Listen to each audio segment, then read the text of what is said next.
The Earnestly Speaking podcast is a show that is founded on free-flowing conversation and may at times venture into mature subjects. Listener discretion is advised.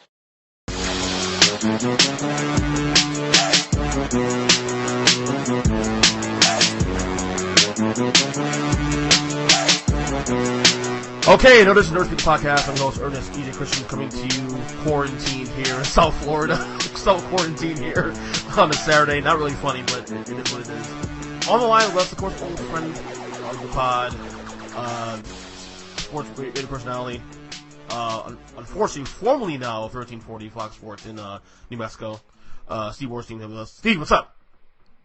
I am well. I am also quarantined. I have managed to extricate myself from every single person that I know, and I will no longer be speaking to them. No, that's not really the case. No. I feel like it's an odd time. Though. I feel like you would be okay with being, like, you would operate well being on your own for 2 weeks if you had to. Oh, what do you mean if I had to? I mean, I spend most of my life alone, so I'm good, you know. Like people told me, oh, we don't really, you know, people shouldn't be going to public places and people shouldn't be spending time with others. And the first thing I did was like, cool, Netflix, I'm good. I'm good to go. I don't need anyone. I'm good.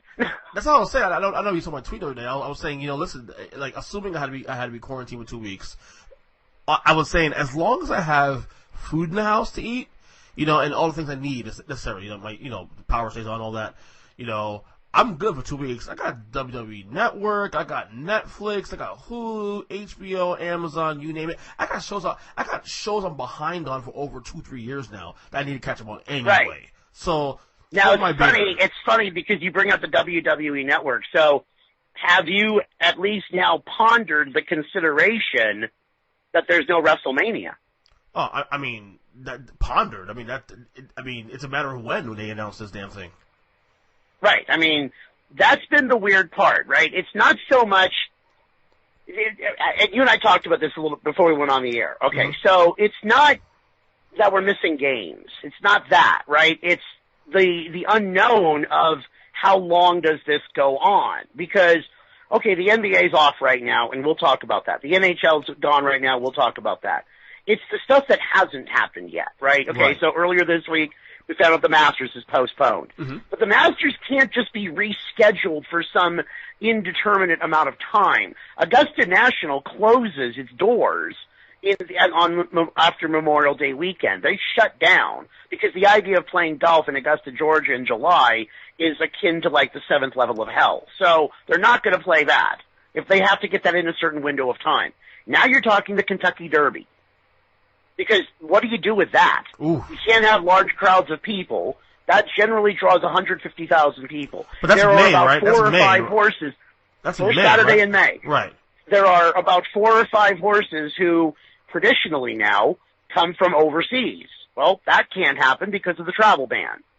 So essentially, I think the Kentucky Derby is probably not going to happen. The Indianapolis 500. How many IndyCar drivers are from overseas? I mean, if this goes on, think about worst case scenario. The NFL draft, which was going to happen in Las Vegas, that's not happening. Late April, yeah. Yeah, that's not going to happen. It's not going to happen with the crowds, obviously. Well, you could have the draft probably be remote, if anything. You can have it to be a remote, but I mean, as far as it being the spectacle they wanted it to be in Las Vegas. No, that's not going to happen. No. You look at the. I mean, if we're talking long term now let's talk Wimbledon. Let's talk Olympics, the Summer Olympics in Tokyo. If this doesn't get solved, if we don't get something clear and concise in the next 30 to 60 days. It's not just because I would imagine, and you have a little bit more insight on this because you're in the sports talk media business now, whereas I'm not any longer. We'll get to that in a little bit. I mean, that's light. I'm on my own. I'm not really under anybody but on my own. But but you're more you see it a lot more often than I do right now. Right. Okay, so I would imagine if the NBA playoffs are going to come back, I would imagine what we're going to do is the season's over now, right? The standings that are official as of now, that's how we're going to see the playoffs. That's where we're going to start. Same with the NHL. problem with this is you have to start the NBA playoffs on a certain date because you can't have the NBA playoffs going on at the same time that the draft would be coming up. The draft lottery would be coming up. So we're not going to know. So, I mean, all these decisions are contingent on other decisions, other times. I mean, Tua Tagovailoa's pro day was going to be this week. Okay, that's so right. Now the Miami Dolphins essentially are going to go blind into whether or not they draft him with the number 5 pick in the NFL draft because that pro day has now been canceled. But isn't it possible to still do business as long as no crowds? I think that's the big thing here is no crowds. You can do a pro day, right? But now we're hearing that there may be a domestic travel ban within the country. A domestic one now, okay. I mean, we know about the international one. That's the latest talk. No, nothing's official. I don't want to scare people. I'm not trying to do that. But because God knows we don't want to scare people on social media because God help us. Yeah. But because that doesn't happen a billion times anyway. Especially social media. Especially on the cesspool we know as Twitter. Exactly. But it's all of these 30 days. The NBA's off for 30 days. They're going to reevaluate, but they're going to have to sit down somewhere in the next 2 weeks here and be like, okay, what's worst case scenario? What do we do? The NCAA March Madness tournament, that brings up a million different things. I could have cared less. Excuse me. I could have cared less that there was not going to be crowds in the stands. Honestly, does it really matter? Because the games are played in neutral locations. So, to me, I didn't need the fans in the stands. That, to me, was irrelevant. Right. The fans didn't mean anything to me. What hurts, and this is going to be the story for people in sports talk radio, and people who cover sports for a living, newspapers, magazines, what have you. Mm-hmm.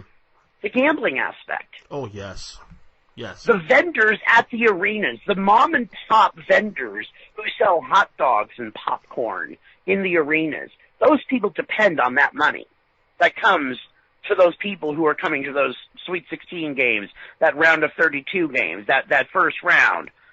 All those games that are now canceled. Think of the mom and pop operation that runs a vendor stand selling hot dogs to people. Those people are out of work now. They're done. The people who work at the casinos around the country that take in an inordinate amount of money because of March Madness. Las Vegas. This is their big weekend. Next weekend is their first gigantic weekend. March Madness is huge. And now these casinos are just leveled. I have a friend of mine who works for a publication in Las Vegas, Nevada, as a sports gambling writer. He was let go this week. Because there's no sports to gamble on, so there's no sports to write about for him. Yeah. I mean, you talk about no one wants to talk about the political aspect of this, right? Because no one really wants to make this a political thing, whatever side of the aisle you happen to be on. But the unemployment numbers are going to go through the roof here the longer this goes on because casino operators, they're going to let go of people because there's no sports to gamble on, so there's no need for these people to be around. The people who park cars at arenas, the people who work in the valet services. There's so many people, athletic directors of small colleges or high schools that would normally be using this time to recruit, scouts, people who go from place to place to scout games. Well, there's no games to scout, so why keep these people on the payroll? Right. So you're going to see people scaling back operations pretty much across the board here. So to me, that's the more frightening aspect of this. It's not whether or not, the Lakers are going to win 60 games this year, because that's irrelevant at this point. Right. We may never see the NBA players again till, sometime later this year for a new season. Right. We don't know. It's the long-term ramifications. What happens if the NFL has to shut down? Oh, that's going to be a disaster. I mean, there's so much commerce. There's so much commerce around the NFL. Not just on the field, not just the immediate, impact, but even, like you said, the vendors and, publications and people attached to that the extra entities involved in the NFL. So imagine, Phil Steele, the guy who publishes the college football publication. Yes, absolutely. What's he doing right now? Is he preparing for a college football season? That'd be a great question to ask him. Like, this is what sports talk media should be about right now, is how do you prepare for a season that may or may not happen? How do you prepare for a playoffs that may or may not happen? How do you get ready for a Kentucky Derby that may or may not happen? There are racetracks that are canceling races every day, and it's funny because, you know, people I think look at horse racing as, well, that sport only exists because of the gambling. Okay, well that's the same answer for every other sport, right? Mm-hmm. I'm sorry. I think we can put away the illusion now that every other sport is above the gambling thing the minute Las Vegas got themselves a pro hockey team and are now in the midst of opening up the Las Vegas Raiders in 4 months. I think we can put away the notion that sports do not exist because of gambling. People gamble on sports. They gamble on every sport. Horse racing was one of the last ones. The UFC fight card tonight, that had a lot of gambling. I'm sure every single gambler in the world probably was watching that UFC fight card tonight, having no idea, most of these people, who these fighters even were. Just to get a fix. Just to get a fix. Yeah. Because you got to get your fix in. You got to get your gamble in. But and I know no one wants to feel bad for the professional sports gambler, right? Go out and get a real job, whatever, right? But if that's how you make a living, like gambling on sports, you're unemployed. You're done. Right. There's nothing to bet on. Unless you want to bet on, like, pro bowling tournaments or a cornhole tournament somewhere.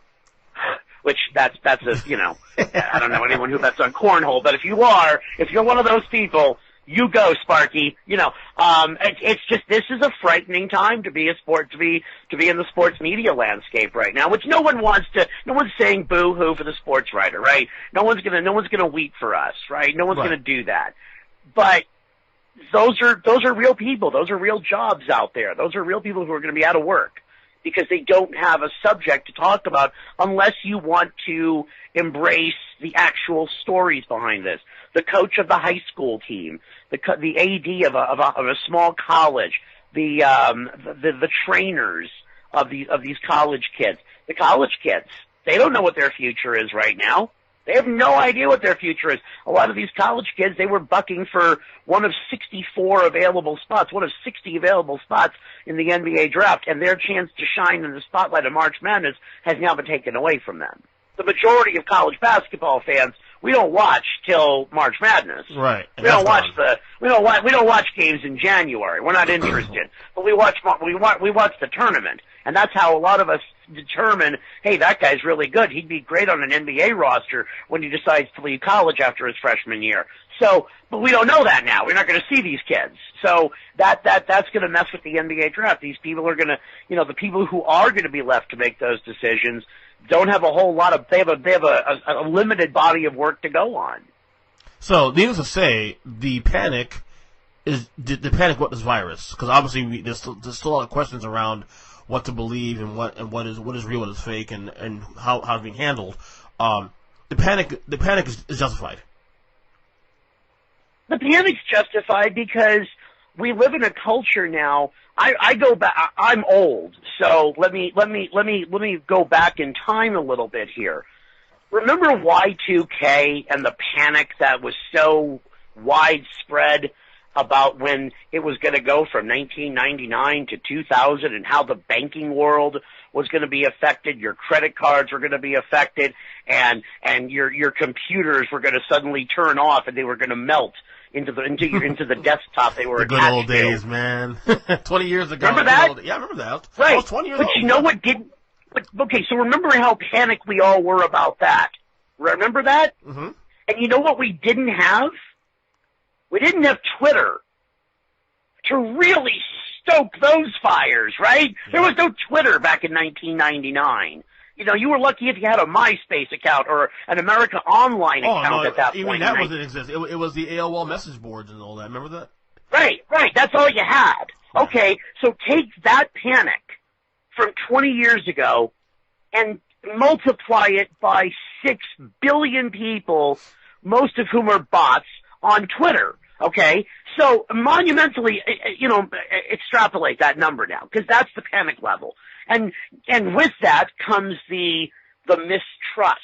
With that comes the disillusionment of who's real media and who's fake media. And we can always throw out the one of my favorite terms of all time, alternative facts. We can throw that one out there now because that's a real thing. So you don't know who to believe. Well, does the CDC know something? Does the WHO know something? How can we verify results of tests that we don't have in this country? Well, we know what's going on in Italy, but we don't trust the Italians anyway. We don't want to hear what's going on in China because, well, we don't trust those people anyway. And we don't trust Korea because, well, it's Korea. So so monumentally, just imagine just a large spoon into an already stirred up version of your worst nightmare and throw in Twitter on top of that already boiling pile of cabbage. And that's only a quarter of the most popular social media site. It's not including Facebook. It's not including Instagram. It's not including, Right, we're not including, I don't include Facebook because I look at Facebook as like, that's like an unnecessary evil. Like Facebook to me is like a playground, right? I mean, Twitter's more damaging. Oh yeah. Because I think the reason Twitter's more damaging is I think there is some level of verification of who you are on Facebook. Like, I don't think people spend as much time trying to create all the fake stuff that's out there on Facebook. And I think people are more aware that Facebook is sort of... It's more insulated. It's more insulated, definitely. It's more insulated. Whereas Twitter, you're open to everything. Everyone's got availability to you, and you've got availability to everything. And Twitter doesn't verify a damn thing. So, and I know that it sounds paranoid. I know that it sounds, kind of hyperbolic, I guess, to a sense. But that's the world we're in now. So when you talk about the panic level is actually worse than the reality around you, I think. Well, I'll tell you what, like a lot of things being canceled left and right. Obviously, Disney World canceled, this and that canceled. WrestleMania is still on for now. We know that'll be canceled somewhere down the road. Something that actually you'll probably appreciate. Tool's coming down here to Florida. They're doing 3 dates in Florida in the middle of April. In Tampa, Miami, and Orlando. If you're lucky. Yeah. And they've already canceled 3 shows. My wife and I are trying to go to one of the shows, and a couple of my buddies are going to the show, obviously, and for now the shows are on, for now.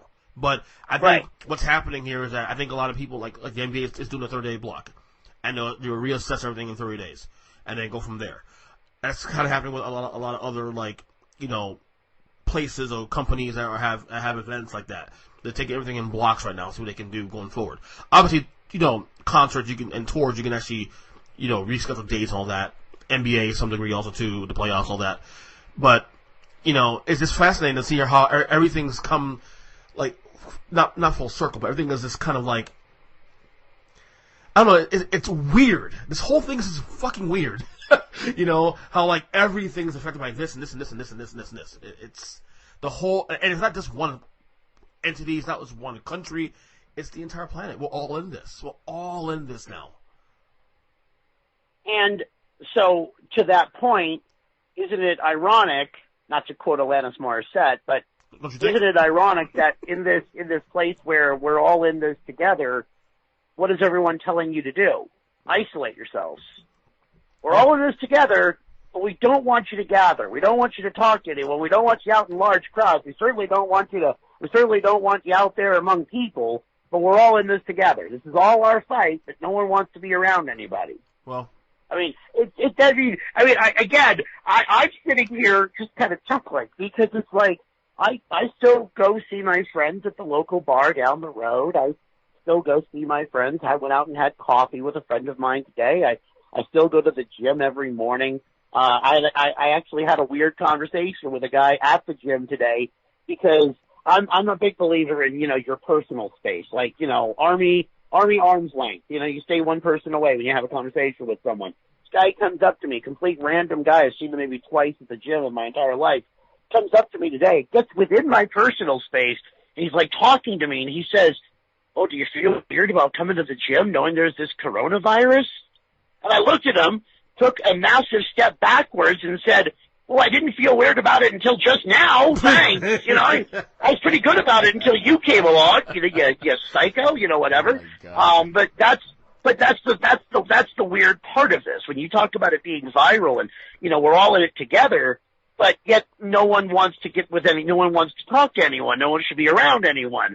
Like, that just seems weird to me. Like, that's one of the many weird aspects of all of this. Well, unfortunately, on my day job now, I'm gonna have time to just to kind of like reflect on a lot of things because I'm out of work for 2 weeks. So, wow. I mean, yeah. And those are the stories, right? Those are the things. Is the people who are affected by this, the people who are going to be out of work. Now, teachers and what have you, I'm sure they're going to get paid for their time off. This wasn't their fault. This didn't happen because of them. But the people who aren't going to get brought back to work, again, the vendors at the arenas, the person who sells you programs, the person, they're shutting down Walmart stores now. We're closing Walmart stores. At least, some of we're lowering the hours. So if you lower the hours, then you lower the need for employment. And, you lower the need for people to be around. And now we're telling, older people, well, we don't want you around right now, so we're going to lay off those people. So what are they going to do? They're going to go home, and they're not going to be around people because we don't want to be around old people because apparently old people are the ones that are dying. So, I mean, all of this just creates, again, more panic. All of this just creates this greater hysteria that seems to be kind of at a boiling point now where it could go either way. Someone needs to simmer it down. I don't see anyone doing that right now. So make a prediction then, Steve. How long do you think before we get back to relative normal? I'm not saying normal, but relative normal, where like companies are going to be okay back to operating at a somewhat normal pace? What do you think? Memorial Day.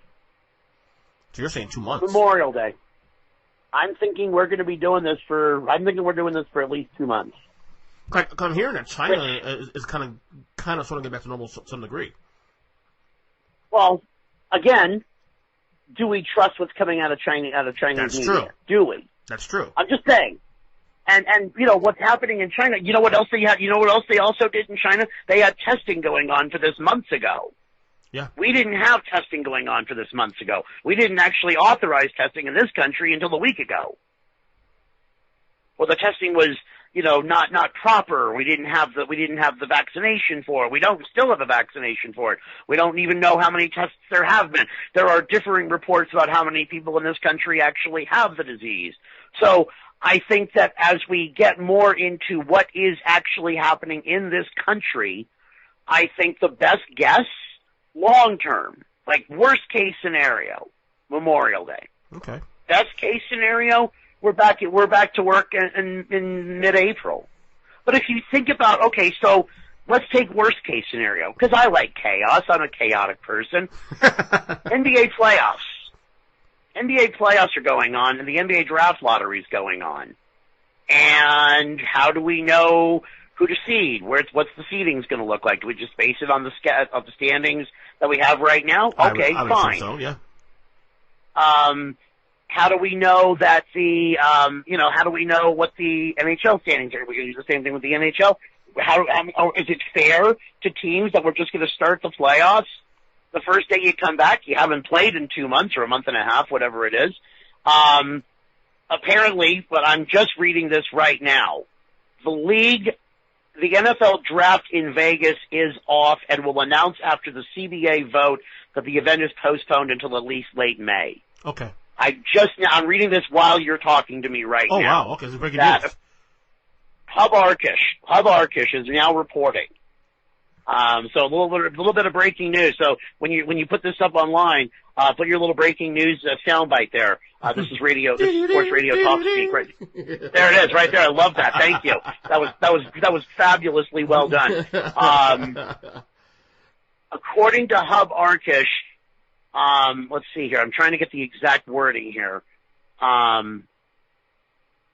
I've been asked repeatedly whether the NFL should delay the start of the new season, blah, blah, blah. I'm continuing to read this story. As for the draft, according to sources, Las Vegas is already canceled. It just hasn't been announced yet. The league will announce the draft is being postponed until at least late May, hence Memorial Day, as soon as the NFLPA's decision on the new CBA is announced. Wow, basically that's 2 months. Yeah. So now let's go to the original question of who's affected the most. Okay. So now you've got casino workers, you've got hotel operators, you've got limo drivers, you've got taxi cab drivers who are going to make a fortune on the NFL draft with all the people that were going to come for the NFL draft. Correct. Now they're not. Those casinos may in fact may have to shut down their hours. They may have to lessen how many people are allowed in the casinos, because if they follow the state regulations that are coming up across the country right now as far as how many people can be in a public place, then maybe casinos are going to get hit. Maybe those Las Vegas casinos are going to have to restrict how many people can be in the buildings at the same time. Okay, so now you're talking people who do room service, housekeeping. You're talking about those people. Will they be out of jobs? I mean, this is so far wide-ranging beyond just the sports headlines that you and I think about and work on and talk about and deal with on a regular basis. We're talking about real people now. We're not talking about the millionaire owners. We're not talking about the millionaire players. We're not talking about the millionaire coaches. Now we're talking about people who you know on a daily basis, yes, whose services you rely on, and now may be out of work or may have their hours greatly reduced. And if the people who are still staying on, maybe they have their hours increased and how it affects their home life, because maybe they've got caretakers, maybe they've got daycare people who they have to get jobs now. All these things that we don't think about that are happening on a regular basis. So again, best case scenario, a month. Worst case scenario, Memorial Day. Okay.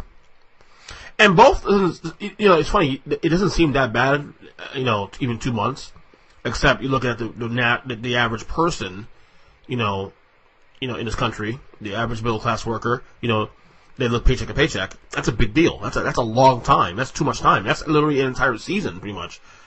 Right. From the end of winter to the beginning of the summer, pretty much. Right. I mean, if you think about, and again, thinking about the vendor worker, okay, so the average, the NBA team has 41 home games, okay? So that vendor, he's already had about 25, 26 home games this year, so he's going to miss out on 14, somewhere between 14 to 17 more home games. Then there's playoffs. Those vendors miss out on all that money now. They're going to miss out on all those opportunities to make money. And for some of those people, that's their source of income. Mm-hmm. That's where they get their money from. So I know that it's easy to just look at how we're affected because there's no sports. Oh my God, what do we do without sports? Well, for some people, it's well beyond just the X's and O's of a basketball game or a hockey game or what have you. It's a lot more. It's basically their entire life. Yeah. And to be honest, I'm actually doing okay without it. To be honest, I'm not saying I'm not saying don't miss it. But I'm not I'll kill myself now. I have nothing to do. I gotta find stuff. No, I'll tell you where I'm dying. Okay, this is me. So I recently celebrated my 50th birthday. Okay, mm-hmm. One of my most beautiful people in my world bought me for my birthday the MLB.TV package for the entire baseball season. Oh no! 3 days later, they announced they were suspending spring training and holding off in the regular season. I'm like, you got to be kidding me. That's all I wanted was my Dodgers. And if you're going to tell me, and so help me, the Dodgers lost the World Series in 2017 to the cheating bastard Houston Astros. They lost it in the 2018 to the cheating bastard Boston Red Sox. That story, shockingly, has not gone anywhere. Yep. How come we haven't heard what penalties are coming to the Red Sox? We'll get into that.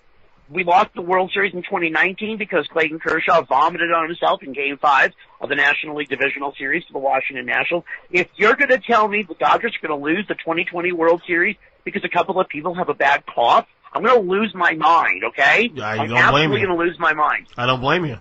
This was our year. This was it. We were this is all in year. This was definitely all in year. What's your take on the Trump administration handling of all this?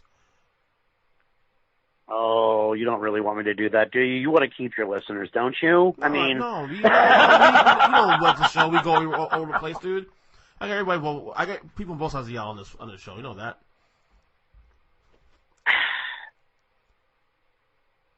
Oh, boy. This is going to be what ruins this. This is what ends his presidency. Okay, this is what ends. You think so? This is what ends it, because the handling on it was bad. It just was. The optics of it were bad. Could he have done something different? Sure. Any president is going to make this wrong, right? No president was able to handle this. But apparently they knew 2 months ago that this was happening and didn't do anything. Like we knew back in November and December that there was this virus that was going around, and we hemmed and hawed about it. We didn't make a big deal out of it, and then suddenly, oh, now it's a great American tragedy. Okay. It could have been prevented. It could have been at least stalled. We could have gotten people on it faster. We didn't. So but this Steve, is what ends. It's a Democratic hoax. Right. I'm sorry. I'm sorry. Just all of a sudden I didn't realize I was on Twitter radio. Okay, no. But that's what you're going to hear. Of course that's what you're going to hear, and everyone wants to point fingers. I'm not pointing fingers at Donald Trump. Donald Trump didn't create coronavirus. Right. Okay? He didn't create this. He's just the unfortunate victim of how this is going to get discussed and handled, and how we're going to get a foothold on it, blah, blah, blah. The stock market tumbling, all the craziness that's going on right now. This is how his presidency ends. Is it going to be handled any better with the next administration? God only knows. Does it really matter? Would it have mattered if Hillary Clinton was in the White House? Would it have been any different? No, it wouldn't have been any different. It would have been the same thing. The same virus is still out there. It's the right? optics. It's just the optics. It's just it's the optics of it, and it's the time we live in. Someone's got to be blamed for it. And is Donald Trump the reason that toilet paper is off the shelves at every store you go to? No. And can someone please rationally explain to me why the toilet paper? Why? What is the fascination? What is the fascination other than the really creepy Charmin bears and those really creepy TV ads? Other than that, I don't understand the fascination with going out and getting massive amounts of toilet paper. I don't get it either. I really don't get it. And it's just so. What's my opinion of how Trump handled it? He was in a no-win position. Absolutely no-win position. It's a damn if you do, damn if you don't situation. If you don't warn people about this and whatnot, then people are saying that, you weren't strong enough on that. You didn't take it seriously. And if you do take it too seriously, then you're like, oh, you just want to shut everything down. It's because, and like. No, because then you're just placating the hype and the fervor around exactly. it, right? And I get it. So this is not a political ideological debate. The handling of it should not be a politically ideological debate. The handling of this was poor, but I don't know if anyone was prepared for what we're seeing happening. No one would have been prepared for this. I think my one criticism of Trump, and look, I'm not a Trump guy at all, but I'm also not one of those left-wingers that sit there and bitch about every little thing he does. Like, it is what it is. Just deal with it. And if the argument is justified, it's justified. But I think the lack of leadership shown throughout this whole situation leading up to what we are now is what I had a problem with. Is that the braggadocio and talk about the stock market and this and that and the winning and all that. Stop that. Show leadership. Be honest with the public and move forward. And the blame game. Stop the blame game stuff. It's enough already. Right. And it's funny that the same people that I enjoy chuckling at when I hear them talk about the anti-vaccination thing are now the same ones who are clamoring for a vaccination for a virus that we didn't know about until 3 months ago. Exactly. I mean, can someone tell me the degree of hypocrisy going on in all of that right now? Absolutely. That to me is what's hysterical. Oh yeah, absolutely. All right. We will. I don't vaccinate my kids. I don't want to do any vaccinations. We shouldn't vaccinate our kids. Well, maybe we need a vaccination for this. Wait, what? Well, hold it. And then I read someone, this is again Twitter, because I enjoy the zoo-like mentality on Twitter. Someone said, well, what we need is a vaccine that will just give you a little bit of that virus so that we can stop the spread of the virus. Right, that's what a flu shot is. And you're the ones who won't do flu shots because you think the government's trying to control you. What? What's wrong with you people? Do you not understand me? There's the ignorance of science. If you don't understand it, it must not be good for you. That's not how the world really works, right? Like, you'd like to think that. And I would like to think that at some point in time we're going to come to that reality that just because you don't understand it doesn't mean that it's bad. It just means you need to understand it. And you learn it. That's all it is. Education. It's a simple, God help us. I really hope while we're all going into, isolation mode and we're all going into, this mode where we have to stay home now, I don't know, pick up a book. I don't know. Open up an encyclopedia. Go to even if it's crappy Wikipedia. At least there you got access to something. You can read something besides some troll's Twitter feed. God help us. All right, let's just get it quick. So I announced top of the show that you are no longer with with Fox Sports New Mexico. What's going on with you in these days? You're part of the layoffs, many layoffs at iHeartRadio. Was it January? I think it was that happened. Was it January? January 14th. Yeah. January 14th. A day that will live into me. And for the record, I am not actually blaming the coronavirus on my layoff. Just so that I want to get that out there. Okay. I will forever call it the curse of the iHeartRadio layoffs. But no, I'm not mad. I'm not. Look, corporations make corporate decisions all the time, every day. Some of those decisions affect people. This one happened to affect me. I'm not angry about it. I'm not going to sit around and dwell on it and sit home and ponder what could have been. And in actuality, they did me a favor because I don't know what the hell I would talk about this week on my show.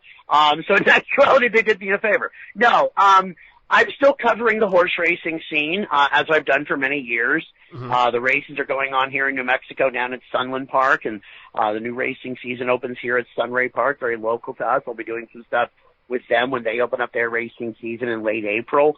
We've got Ruidoso Downs, home of the richest quarter horse race in the world, coming up. Their meet opens up on Memorial Day weekend. So I'm still doing that. I'm still remaining busy with the occasional podcast here or there. If I see something that's intriguing, I'll throw it out there. Yeah, I've been enjoying the podcasting. So the podcast I've been doing the last couple of weeks. And it's just a private thing I do on my own. I'm not getting anything for it. It just keeps me occupied. I'm currently receiving a severance package, which I'm very grateful for. That's good. I'm currently under a non-compete clause, which means I'm not allowed to work on radio stations for a certain amount of time. I am happy to report that there are some things in the works that'll be coming up soon. Not now, obviously. That I'll be back hopefully on radio at some point in the near future. Which will make me happy. I do miss the bit. 2020? Sorry? 2020? In 2020, yes. Okay. Yes. Okay. It may not necessarily be what I envisioned myself doing, at this point, if things had not happened the way they did back in mid-January, but I imagine I'll be doing something at some point in time. There are things that are in the works right now, things that I can't do because of the severance and because of the non-compete. And again, I'm not mad at them. It's again, corporations make corporate decisions, right? I get that. That's the world we live in. I was grateful that I survived the great iHeart layoffs of 2009, I believe it was, and the other great layoffs that happened back in 2015. I'm grateful I made it through those. I'm grateful for the years I had with the people I work with here in town, here in Farmington. I'm grateful for those people that I worked with all those years. Grateful that I have the experience that I have now. But now it's time to look for something different and go a different direction. And, I think that's the measure of someone who, chooses to either succumb to the fate that hits you or chooses to just get up off the mat and go on with your life. You face these challenges every day. So, I'm, like I said, I've got some things that I'm working on now. Staying busy, doing what I'm doing, and very happy doing those things. Happy that I'm able to contribute where I'm able to contribute, and we'll go from there. We'll just kind of pick and choose what we do from there. Right.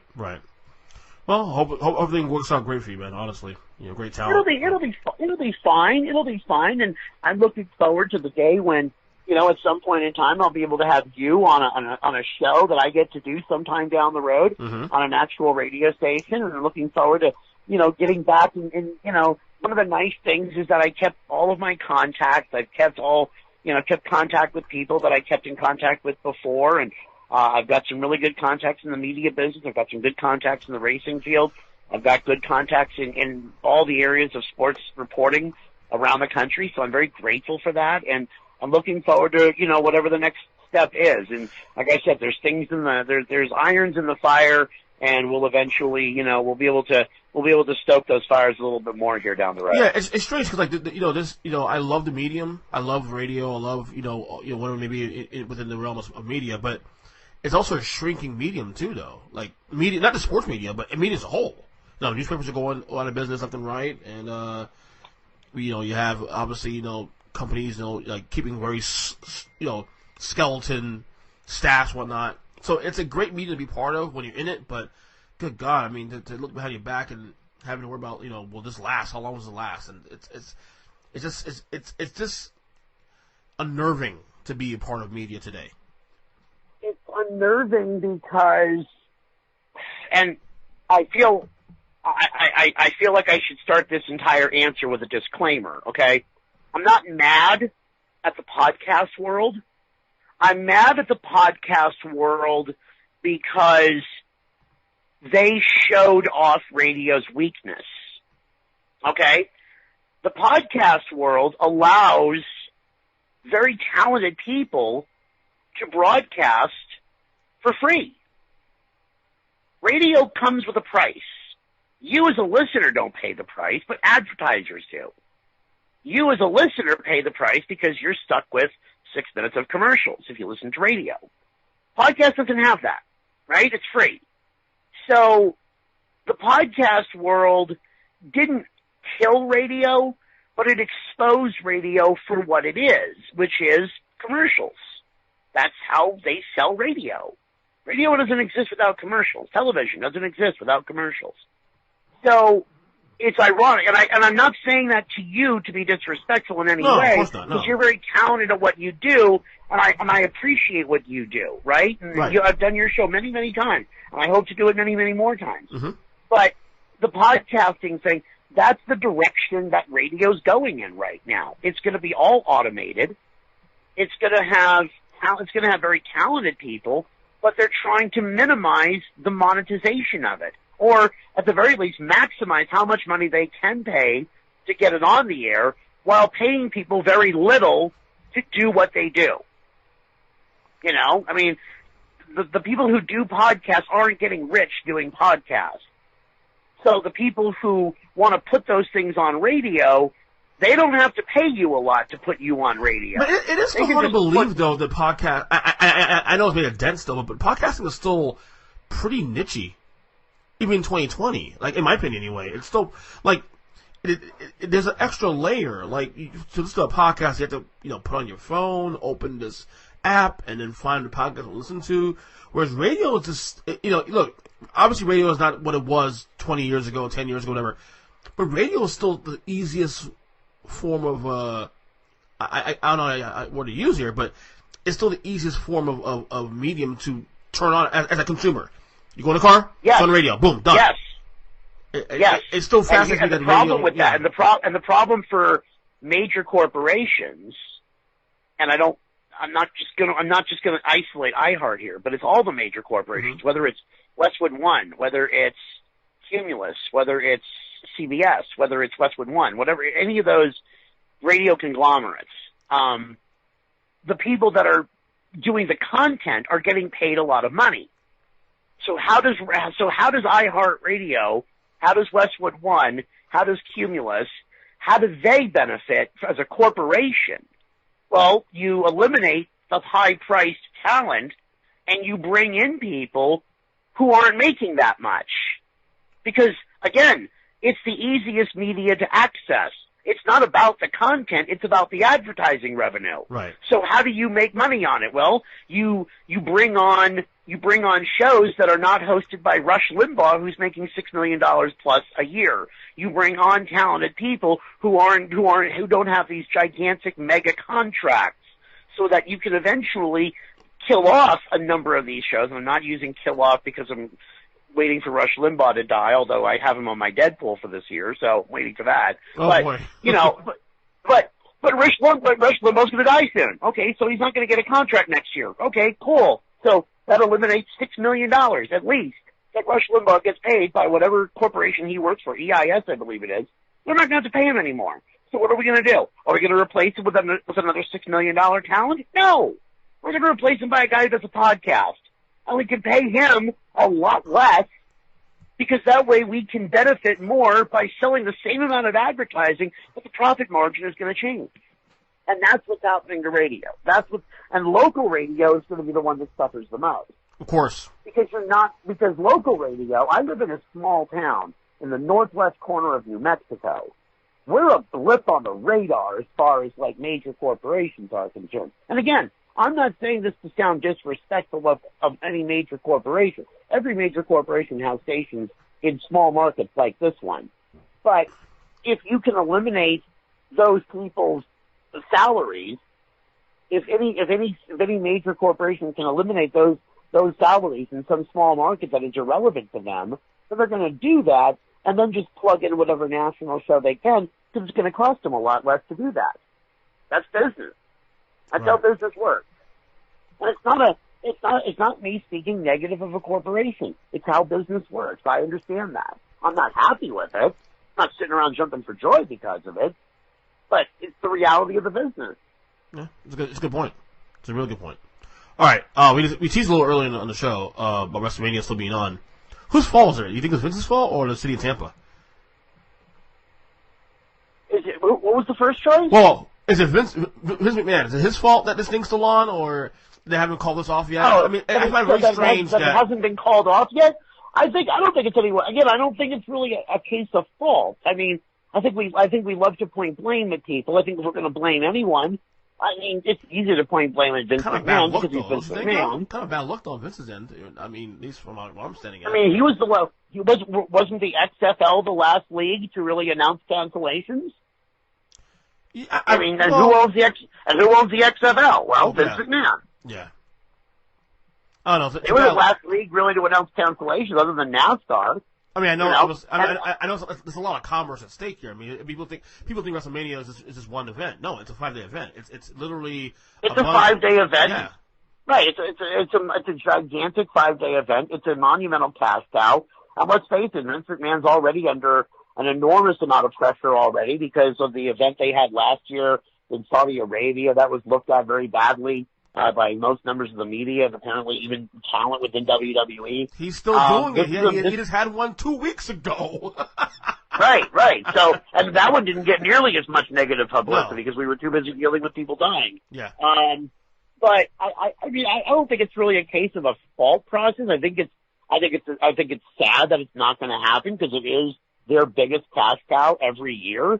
It's a monumental event that people look forward to. And again, think about those people. Think about the people who would be working that week. Think about the people who were hired to work that event that week who, these are special event coordinators, special event planners. And suddenly now they're out of a job. They're not doing that work, so they don't have to do any of the planning. The people who drive the trucks for WWE, who would be setting up the event, the people who are the road crews, they're not going to be doing that. These are people whose lives are affected now. I mean, so again, it's easy to point blame at people, but you look at the larger scale ramifications of it, and it shouldn't be about, Vince McMahon's a douchebag. Okay, I think that's kind of a given anyway, but, this is not we can all argue about that at a later point. We can all argue about the merits of deciding to not cancel it now. I mean, the same thing can be said of the horse races that went on today. There's horse races going on around the country. Why is horse racing not canceled? Why are they still running? Why are we putting people's lives at risk being in large venues when they shouldn't be in large venues? The UFC had fight card tonight. It was in Brazil. Okay, but they had a fight card. They didn't cancel.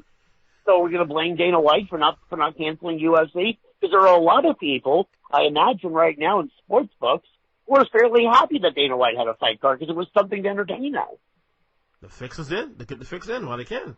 Let me ask you, did you watch SmackDown last night? Oh my God, that was a weird situation. That was a weird telecast. No, they had it at the Performance Center, with no fans there, no crowd, no WWE Universe. Yeah, I have been very happily not watching a lot of things lately.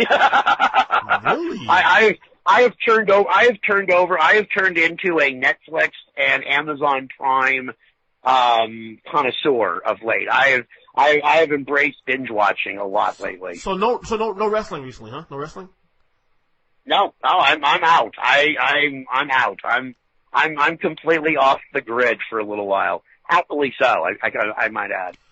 I'll tell you this much. I think I told you when we last spoke on the podcast last summer, right? Yeah. Okay, so I've been watching. I'm back on. Like you and I are reverse spots now. I'm watching weekly. I actually have a wrestling podcast I do every Sunday now with my buddies. AEW is incredible. I love AEW. Right. In fact, I love that more than WWE. Just put it that way. That was where now Chris Jericho went over there, and he's some crazy wine connoisseur. That's the last thing I saw. Yeah, he's putting on. But the good thing about AEW is they're doing it the right way. They're putting guys over. The guys you may not know yet, they're becoming stars now.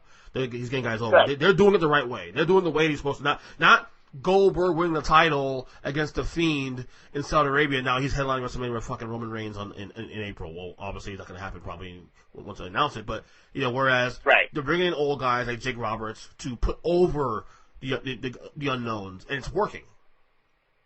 Okay, I know that the guy that used to be in the Shield, he's over there now. Yeah, John Moxley, Dean Ambrose. Yeah, he's Dean Ambrose. He's a champ now. He beat Jericho on pay-per-view 2 weeks ago. Okay, yeah, see, I know that. Like, I have to say that the one positive about kind of being off the grid a little bit is I was able to keep tabs on the NBA when it was going on. I was able to keep tabs on the NCAA while it was going on, the NHL, Major League Baseball. But now, it's like, I'm good. I can thoroughly embrace bad television and awkward television now, and kind of enjoy myself right now. I told my wife and I are going to be out for at least 2 weeks next, starting tomorrow, and I told her like, this is a good opportunity for us to really really get back on our binging like we used to back in the day. Because her and I were, before we had kids, and we had schedules that were pretty open to do whatever the hell we wanted to do before we had kids. We used to binge shows like crazy. We used to like just fucking go, like, let's go, and finish the season in like 2 days, whatever, any TV show, and I told her, we have opportunity to do this now, where we can actually really just go at it, and, outside, of course, our parenting duties, of course, but, Right. So I just recently finished Hunters on Amazon Prime. I gotta start that. I heard that's great. Okay. Full disclosure here, I'm Jewish, so, I am my marriage, It is an uncomfortable show to watch. Good. I want to watch it. I watch it more now because he said that. Yeah, it is a thoroughly uncomfortable show to watch. For those of you not familiar with it, Al Pacino is brilliant as a guy who leads a group of people. It's a show that's based in the late 70s of people who are going after Nazis who were living in this country after World War II. I've been told many times by many people coming to this podcast too the last couple of weeks that that's a show I need to get into. So it is thoroughly uncomfortable. It is brilliant. It's a little cheesy at times, but I think it needs to be cheesy at times because it does help alleviate some of that feeling of awkwardness that, as a Jewish American man, I do feel from time to time watching the show. Yeah. So awkward as hell, but again, brilliant. I don't know what came over me, but I felt this compulsion to watch the entire series of The West Wing. I think I felt a need to just embrace my inner Aaron Sorkin for a while. So I went back to season 1 of West Wing and watched that all over again. I've done my best to avoid watching The Newsroom again because that's just going to depress me. I have been recently. Now I'm catching up on a show on Netflix called You. I need to watch that too also. You is another fairly uncomfortable show. It's about this couple that are on again, off again, and one of the people in the couple might be a serial killer. We're not quite sure. We're not there yet. We don't know exactly who is who. Right. So you're just that's a fun one to watch. So I've kind of embraced that right now, and just enjoying, just kind of doing my thing right now, and then looking forward to the future a little bit. But it's awkward not watching sports right now. It's very awkward. I kind of feel like, I've never done heroin in my life, but I would imagine this is how a heroin addict feels. I gotta be honest with you though, like, okay, so even though obviously I watched football last year, this was the first season that I really didn't care as much as I normally do. I don't know why. Like, I watched all the games, I watched the Super Bowl, the playoffs, all that. I was invested to some degree, but I didn't feel like I was invested enough. And then Kobe. Let me ask you a question, because I've had these conversations a lot with people. How old are you? I'm 40. I'll be 40 in May. Okay. This is what happens when you get old. I'm just letting you know. This is how it starts. I just turned 50, okay? And I've noticed that even without all the nonsense that occurred a couple of years ago with the Colin Kaepernick thing and the I'm going to boycott and no one really boycotted, all that nonsense. As you get older and you have 2 kids, you have a wife and you have a pair of kids, your priorities change. And that's what should happen. That's called being an adult. That's what happens. No, and you're right. And you're right, but I feel passion for things, our passion for things, it's not that your passion for football changed, but the degree of that passion changes, right? It doesn't become the priority. When I was 20, which is when you were 10, my passion for football was outstanding. It was amazing. When I was 30, my passion for it was great. But then as you get older, you start seeing it through, I don't even want to say necessarily more cynical eyes, but you see it through more objective eyes. Yeah. You see the business for what it is. You know that, the free agent guy who's going to, leave the team to go to the other team. You know why he's doing it, because he wants the money. It's not about loyalty to the city. Loyalty is gone. Loyalty in pro sports never existed in the first place. It never did. Free agency made that more obvious to people, and especially now to us who grew up with it. Right? We grew up in the free agent era. So we don't see them as these irreplaceable athletes, these superstars, these mega stars anymore. We see them for who they are. They're businessmen. Right. Like, I remember you and I had this conversation a couple of years ago when Kevin Durant opted to leave Oklahoma City to go to Golden State, right? Oh, he's the worst human being ever. Why? He made a business decision. He made a decision for his family that benefited him and his family. That's it. He didn't do anything to you other than leave a team that had no obligation to you and has no ties to you other than the fact that they play in the city in which you live. That's it. It had nothing to do with loyalty.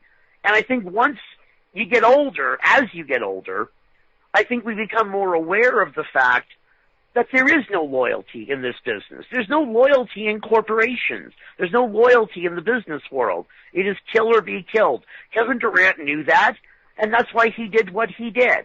It's why he went from Golden State to Brooklyn. Now, it's going to work out differently, obviously, because he didn't play this year. Still cashing a paycheck. Still getting his money.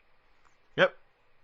That's good. So I think as we get older, and to all the 20-somethings that are listening to your podcast right now, that's going to happen to you in about 10 years. In about 10 or 15 years, you're going to stop caring so much about why such and such player left this team to go take more money with another team. Because here's the spoiler alert. For all you 20-somethings out there who are going to turn 35 soon and 40 soon, spoiler alert. It's always about the money. It's always been about the money.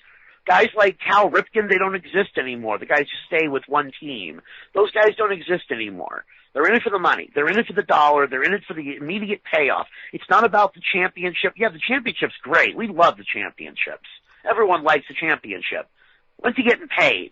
Okay? That's the bottom line here. That's what it's always going to be about. And if the team that he's been with from day one, if that team opts to pay him more, then that's great. Dak Prescott is probably not going to be with the Cowboys in a couple of years because he's going to make a ton of money by the Dallas Cowboys being on the franchise tag, but they showed him no loyalty, so he's not going to show them loyalty. Exactly. So he's gone.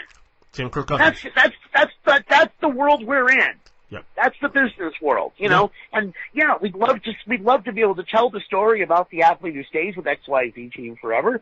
Those guys don't exist anymore, and that's neither good nor bad for you or I. It's not. It doesn't change your life. Mm-hmm. Dak Prescott deciding not to honor his contract with the Dallas Cowboys in year 1 or year 2 of his soon-to-be-approached franchise tag has no bearing on you other than the fact that it's your favorite team, and you probably think he's going to be a massive douchebag for leaving the Cowboys. Yeah. That's why. And that's the thing, what's best for him and his family. Absolutely. And that's the thing. But it's funny because, like, I think, the proof, for me, when it changes for me, especially, the proof in this podcast. This podcast started out 9 years ago. It was a sports-only podcast. That's all it's about sports. I was 31 years old when I started this podcast. Okay? This is no longer that. This is now a variety show. I talk about anything that's on my mind. Politics, pop culture, music, sports, my kids. It's turned into a show that. And why did you make that choice? I did what? Why did you make the choice to go from all sports to a now more wide variety topical show? That's what my life is now. It's a variety of things I care about, not just one thing. Because your priorities change. Absolutely. And that's adulting. That's adulting 101 right there. And I think also what hurt me this year, especially with some of the interest. I mean, obviously watching wrestling again in the last year changed that because that's gotten a lot of my time. But also, Kobe Bryant dying in January really slowed me down. Like I went a few weeks without watching anything related to basketball. It's funny, and it's funny the Kobe Bryant thing, and I don't want to sound disrespectful, but I don't mean it to be funny. That happened late January, right? That happened right before the Super Bowl, the week before the Super Bowl, if I'm not mistaken. That's correct. And I have to be. I mean, I'll be very honest here. I didn't mind not being on the air the week of the AFC NFC Championship games, which were great games. I didn't mind not being on the air for the Super Bowl. I was very upset that I wasn't on the air for the Kobe Bryant thing. That bothered me. Oh, wow. Because I so wanted to have that discussion, that uncomfortable discussion of the legacy of Kobe, right? Because you can't talk about Kobe Bryant without talking about that other thing that happened, right? You have to have that conversation. But when is it time to bring up that conversation? When is it appropriate to talk about that other thing that happened with Kobe Bryant? When is it appropriate to talk about the scandal, whatever? Because we were all very saddened that he passed. We were all very saddened that his daughter was killed with him. We were all very saddened about the stories of the other 7 people who perished in that accident, right? It's a tragic event. And the Kobe thing was so monumental. And I'll be honest with you, the hardest thing to watch was Shaquille O'Neal.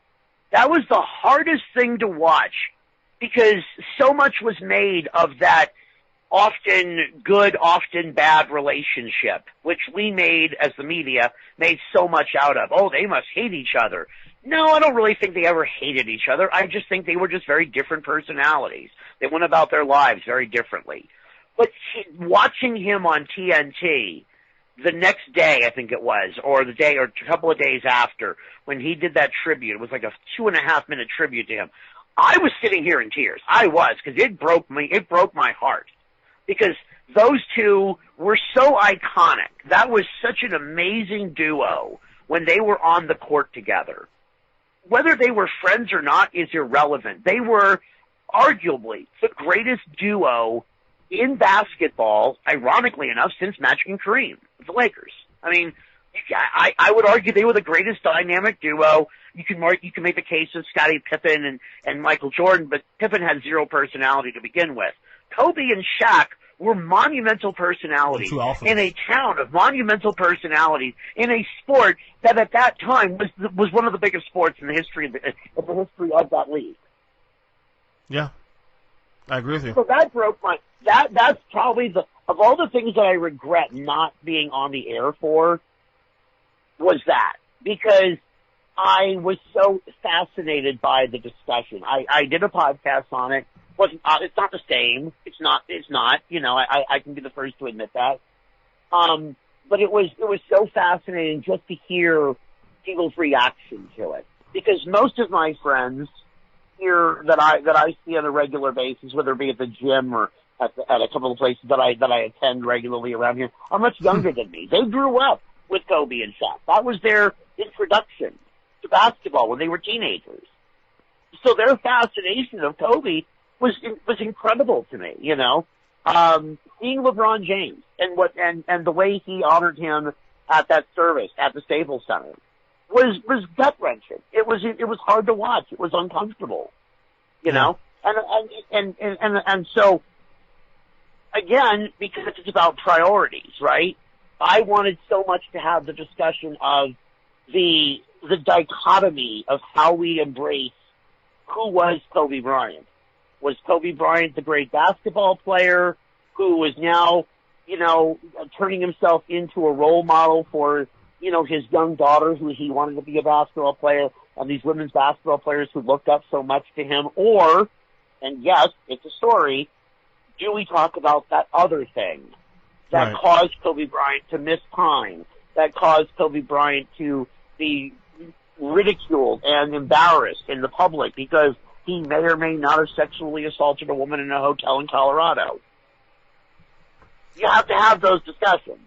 And that's the one thing I do regret, is that I so wanted to be a part of that discussion, and it bothered me that I wasn't. Right. No, I'm with you. Like, I did a podcast 2 days after. I couldn't do a podcast immediately after everything happened. I was trying to process it, and then the next day I couldn't do it. I waited 2 days, and that was hard. I put about 50 minutes into it. That was hard.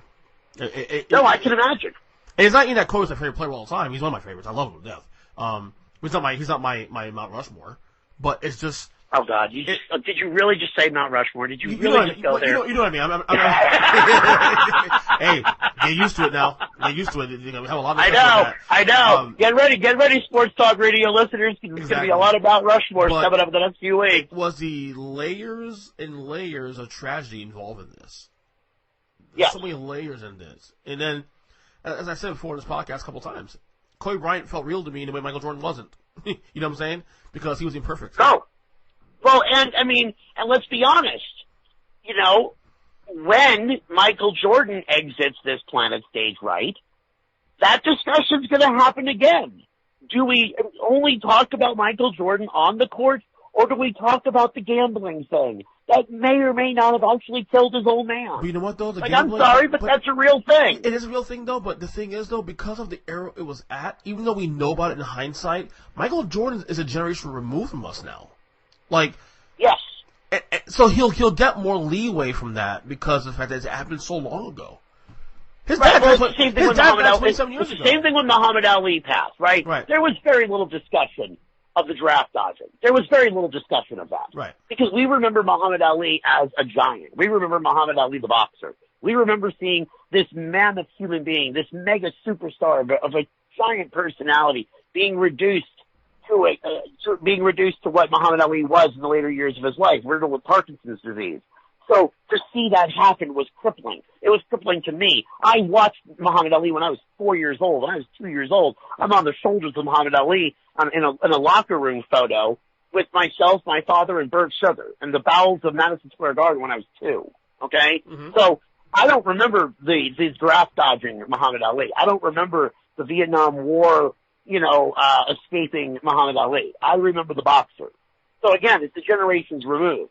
Because Kobe Bryant is still fresh in our minds, we can look back at all these things and have that discussion. But Michael Jordan, the whole thing where he left basketball for a couple of years to go play baseball, and then, he was out of basketball, and then his father died, and there may have been some gambling issues with that, and the mysterious way in which his father died, and blah, blah, blah. So we don't think about those things. And when Michael Jordan does finally pass, we're not going to remember that. That's not going to be a discussion. Right. I would like to have that discussion because I'm old and I remember things. So, You're 50. But I'm 50, so I'm old. So apparently, according to most of my friends. That's right. So, it's like I'm geriatric now or something. The only thing missing for me now is like going to dinner at 4:00 in the afternoon at First Cafeteria or something. That's right. But I'm also a journalist, and I remember those things, and I remember how everyone felt when he left basketball for a little while, sort of the mysterious circumstances surrounding it. Right. I so miss being on the air for that. I so miss being on the air when all the stuff came out about the Houston Astros. Not when AJ Hinch was fired, not when Jeff Lunau was fired, but when the whole story came out. And I'm like, oh dear God, I so wanted to be on the air for that. The trash cans, all the stuff, the buzzers they may or may not have worn. And as a Dodgers fan, how pissed off I was. Like, you cheating, thieving bastards. That series was ours, and I so needed to do a public apology to you, Darvish, for vomiting on himself in Game 7 of that World Series. And I felt so bad for what we said about you, Darvish, because we said a lot of crap about you, Darvish, that week. I felt really bad about it now. And it's those things that I miss. That's the thing. Again, not mad, just I reflect on those things that I've missed talking about. And if and when, wink, wink, nudge, nudge, if and when I do find myself back in front of a microphone again, I'm not going to be able to talk about those things because it's irrelevant now. It happened months ago. Right. By the time I come back.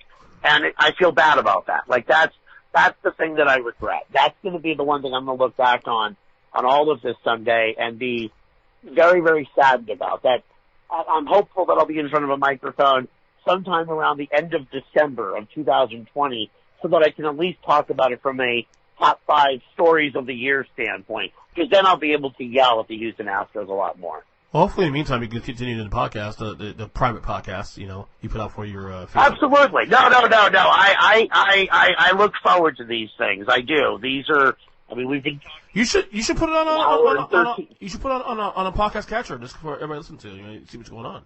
I know, but I'm lazy, and if you need help, let me know. I can help you out. No, I know.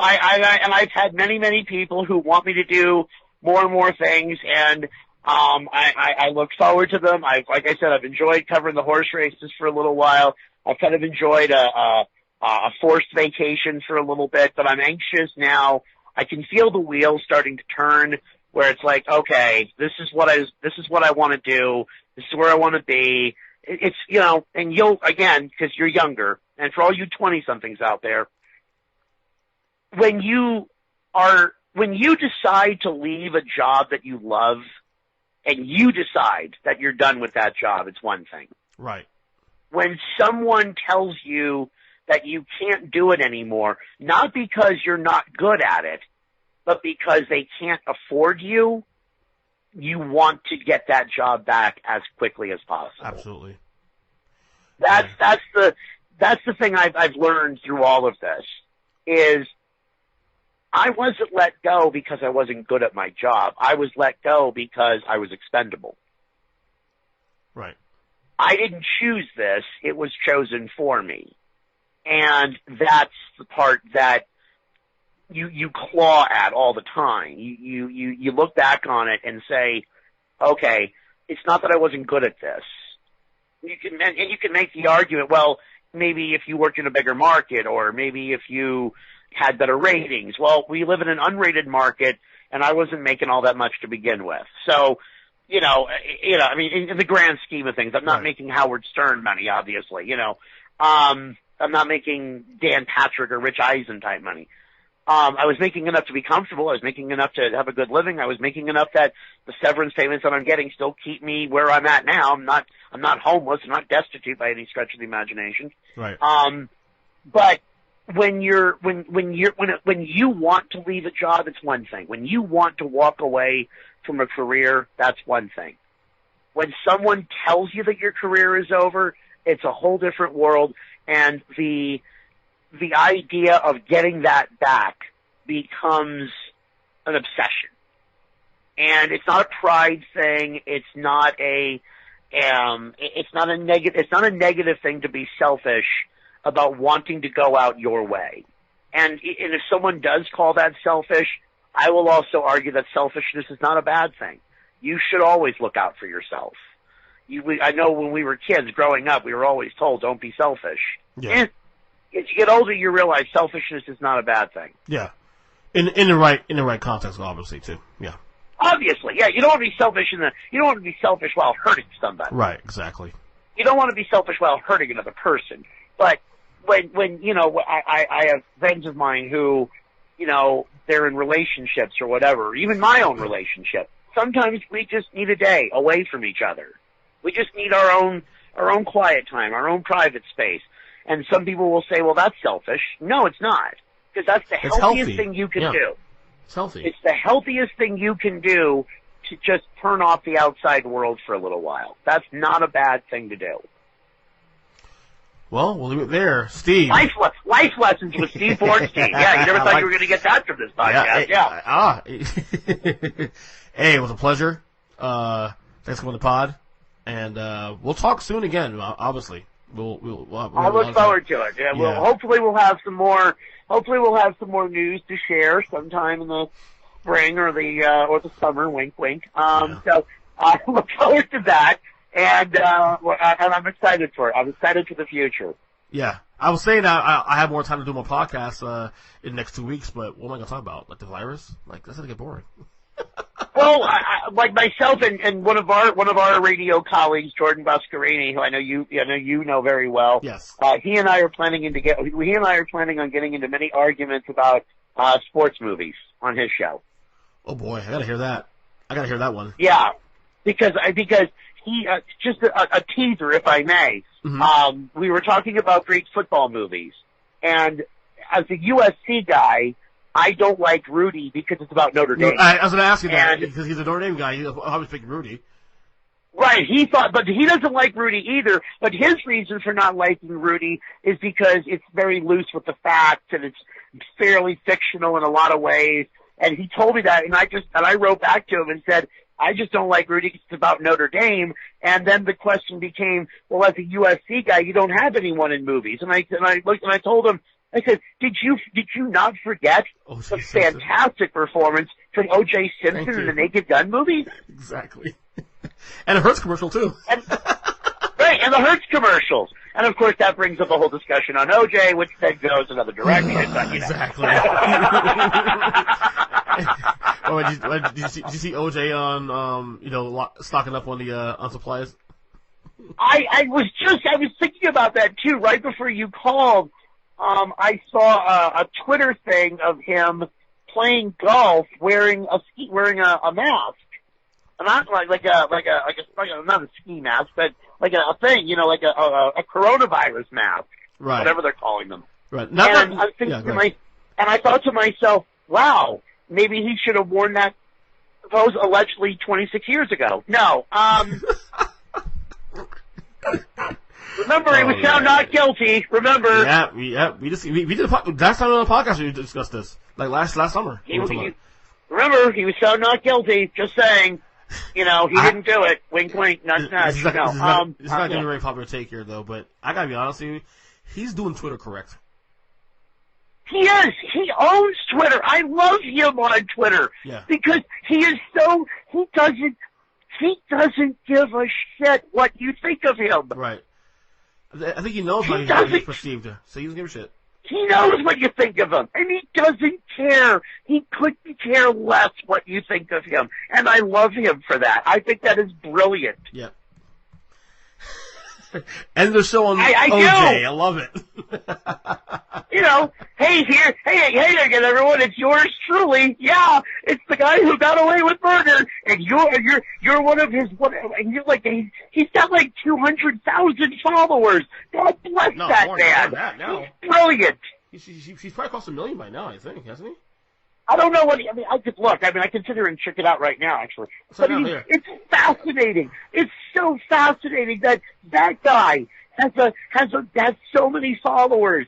And I think it's brilliant, and I'm so proud of him. Good for you, OJ. Keep it up, really. He has 941,000 followers.